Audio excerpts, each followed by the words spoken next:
Elle a été reportée d'une semaine pour raison de sécurité, mais elle a bien lieu aujourd'hui. La Gay Pride, la marche des fiertés, est en cours à Paris. Elle a été lancée à 14 h, place du Louvre, une marche des fiertés qui s'est déroulée dans un contexte un peu particulier, vous le savez, après l'attaque homophobe d'Orlando qui a fait 49 morts il y a 3 semaines. Un événement donc sous haute sécurité avec un parcours réduit de moitié et près d'1 millier de policiers et gendarmes mobilisés. Et le ministre conseiller à l'ambassade des États-Unis est revenu sur le contexte un peu spécial justement de cette marche. Écoutez.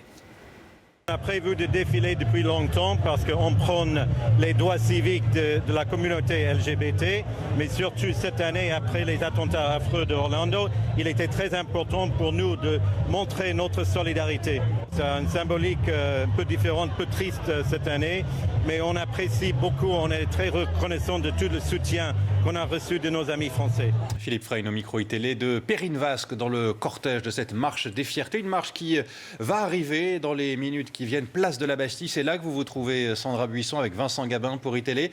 La marche donc qui est en cours et qui va bientôt prendre fin.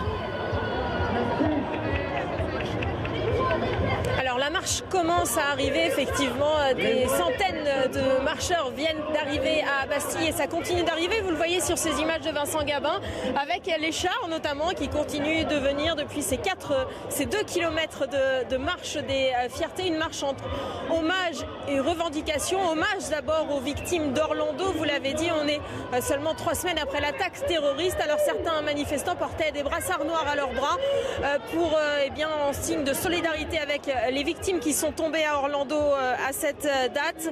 Et puis il y a eu une minute de silence respectée pendant le trajet en mémoire de ces victimes et en présence, vous l'avez noté, de représentants de l'ambassade américaine à Paris. Et puis cette marche, elle est aussi symbolique parce qu'elle porte des revendications à 1 an seulement de la fin de mandat de François Hollande, parce que certains des manifestants lui reprochent de ne pas avoir assez défendu les droits des personnes LGBT et notamment malgré l'ouverture du mariage aux personnes homosexuelles, il lui reproche de ne pas avoir assez fait dans le domaine de la PMA qui n'est toujours pas ouverte aux personnes de même sexe, notamment aux femmes en couple lesbien ou aux femmes seules. Il demande également davantage de droits pour les personnes trans. Ils ont rencontré certaines de ces associations LGBT, ils ont rencontré François Hollande cette semaine qui leur a promis d'améliorer le droit des personnes LGBT et des personnes trans plus précisément, notamment lorsqu'elles souhaitent changer d'identité, changer d'état civil. Il va améliorer cela, mais ce que demandent les manifestants aujourd'hui, ce sont des actes. C'est un coup de pression